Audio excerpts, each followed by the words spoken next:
સીતારામ, જય શ્રી કૃષ્ણ બધાયની. હા, ધ્યાનથી થોડુંક સાંભળજો. કે ઘણી બેનો આ પૂછવા આવતી હતી, મને કહેતી હતી કે મારા મોબાઈલમાં તમારા વિડીયા જે ઉતારો એ નાખો નહીં, પણ આ એક મોબાઈલમાં ન આવતું હોય, આ આખા વિશ્વમાં જતું હોય. જે હું યુટ્યુબમાં મેલા ને એ એટલી તમે સનાતન સંતવાણી એ સર્ચ કરો એમાં, અને એમાં સબસ્ક્રાઈબ કરો તો આવે, અથવા એને જોવું હોય તો જોવે હગો, પણ સબસ્ક્રાઈબ કરો ને તો હું જે વિડીયો મેલા એ આવે જાય એમાં.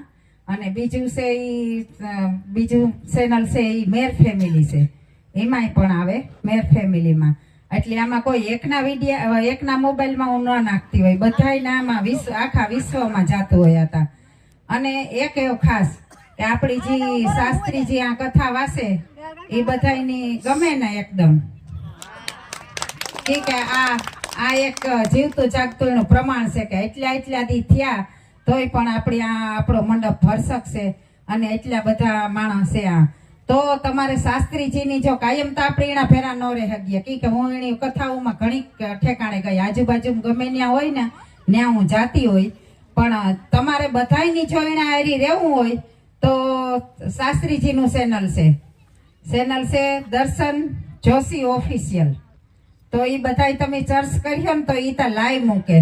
હું તો આ ઉતારે ને પછી 1-2 દી આવે, પણ એનું તો ડાયરેક્ટ ગમે ત્યાં વાંચતા હે કે ગમે ત્યાં આપણી ઇન્ડિયામાં હે કે ઇન્ડિયાની બહાર હે તો ગમે ત્યાં હે ને લાઈવ મેલતા હે તો તમે એને હારી જ રહ્યો તો એની વાણી તમને ગમે ત્યાં સાંભળવા ચડીએ. આ તો આપણી કાલે ને પ્રમાણે દી વ્યાજ હે. તો તમારે જો કાયમની એની વાણી સાંભળવી હોય તો તમારે દર્શન જોશી ઓફિશિયલ યુટ્યુબમાં ચેનલ, એ પણ અમે બધા ચાર કીધું ને તાર માન કરે બનાવ્યું, નકર કે મણી કે એ પસંદ ને હું કે તમણી પસંદ ને પણ તમારી વાણી કેટલાની પસંદ છે તો એ બધા સાંભળે હકે ને હું કારણે આમાં બધાની લાભ ચડે. તો તમે એના ચેનલની પણ સબસ્ક્રાઈબ કરજો, તે તમે એના હારી રહે હક્યો. તો બસ એટલું જ કહેતી હતી. વ્યવસ્થા ખૂબ બધાઈ જાળવી, ખૂબ આભાર બધાયનો. બધાય સારી રીતે વર્તન કર્યું, બાળકોને જે કોઈ ન કર્યું, અમુક જગ્યાએ બાળકોને જે કરી લેતા હોય, પણ સારું છે કે આ દેવા બાપુ દેવલમાના આશીર્વાદથી બધા હળે મળે રહ્યા ને. એક સંતાનના જે એક મા બાપના સંતાન હોય ને એ જ રીતના આપણે આ દેવલમાન દેવા બાપનો પ્રેમ, દેવા બાપુનો પ્રેમ મળ્યો અને આપણી બધા હળે મળે રહ્યા. તો એ બદલ પણ તમારો ખૂબ આભાર. ને આમાં જેની કોઈની પણ રસોડામાં જરૂર પડી હતી તો બેનું ન્યા પણ દોડતી હતી રસોઈમાં પણ બહુ સારું કહેવાય. એ તો મારી વાણીને આ વિરામ આપણ અસ્તુ. જેને બજાવી એ વાંસળી મને સર્વથી વહાલી છે. રાધાજીને ઈર્ષા જાગી કે નથી ખાતી, નથી પીતી, નથી બોલતી અને નથી ચાલતી, છતાંય આટલી વાલી કેમ? ત્યારે કૃષ્ણે આજ્ઞા કરી, નથી કોઈના વખાણ કરતી, નથી કોઈના નિંદા કરતી, વગાડું એટલી વાગે, સદાયને માટે ભગવત સ્મરણ કરે. આ વાસ કરી વાંસળી જો આટલી વાલી થતી હોય તો પોતાના તમામ કર્તવ્યથી ભગવાનની સેવા કરે એ માણસ કેટલો વાલો લાગે.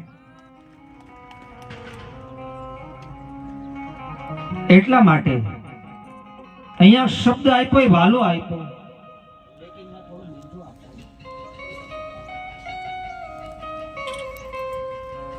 એટલા માટે અહીંયા શબ્દ આપ્યો કૃષ્ણ કથા અને કૃષ્ણ કૃપા. કા કૃપાથી જોડાઈને રહેવું અને કા કથાથી જોડાઈને રહેવું. કલિકાલમાં બેય વગર ઉદ્ધાર નથી. કૃપાથી જોડાઈને રહેશો તો કૃપાનો અનુભવ થાય અને કથાથી જોડાઈને રહો તો સત્સંગનો અનુભવ થાય. આ આયોજન એટલા જ માટે છે, આનું પ્રયોજન એટલા જ માટે છે.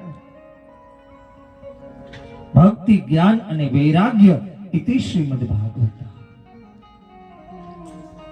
એ જે ભક્તિનું દર્શન કરાવનારું છે, વૈરાગ્યનું દર્શન કરાવનારું છે. સમય પછી સમય વ્યતીત થયો. કૃષ્ણ નારદને બોલાવ્યો. નારદને આજ્ઞા કરી નારદ કંસના પાસે જઈ અને સમાચાર દે કે એનો 8મો કાળ એ નંદબાવા યશોદાજીના ઘરે છે. નારદજીનું આવું અને ગોકુળમાં જવા માટે કંસનું તૈયાર થવું.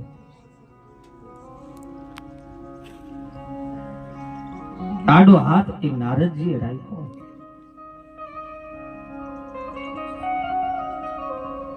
આડો હાથ નારદજીએ રાખ્યો. પ્રશ્ન કર્યો કે કંસ તું વ્રજમાં ન જા, કોઈ એવા પાત્રને મોકલ કે જે કૃષ્ણને લેવા માટે જાય, કારણ કે વ્રજમાં જેનો એક વખત ઉદ્ધાર થાય એને પાછું આવવું ન પડે. કંસને તો વારંવાર પાછું આવવાનું હતું.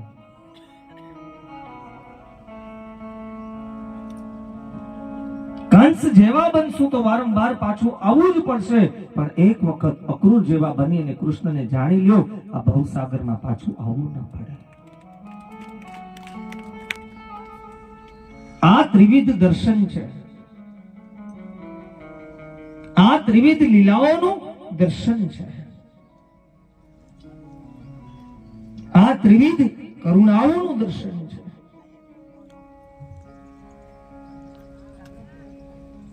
અક્રૂરજી કંસને પ્રશ્ન કરે, ગોકુળમાં જાઓ? હા. 4 ઘોડાનો રથ તૈયાર કરી ધર્મ અર્થ કર્મ મોક્ષ એ રથના 2 પૈડા જ્ઞાન અને વૈરાગ્ય અક્રૂર ભક્તિ રૂપે સવારી કરે, લગામ પોતાના હાથમાં ધારણ કરે. કોને લેવા માટે જાય? કૃષ્ણને. જેને પાછું આવવાનું છે એના માટે આ શબ્દ નથી, જેને નથી આવવું એના માટે આ લાગુ પડે છે. ભક્તિ જ્ઞાન અને વૈરાગ્ય આ શબ્દ જેને અહીંયા સાથે કોઈ લેવા દેવા નથી એના માટે એને લાગુ પડે છે. જ્યાંથી જેટલો મળે એટલો પ્રેમ,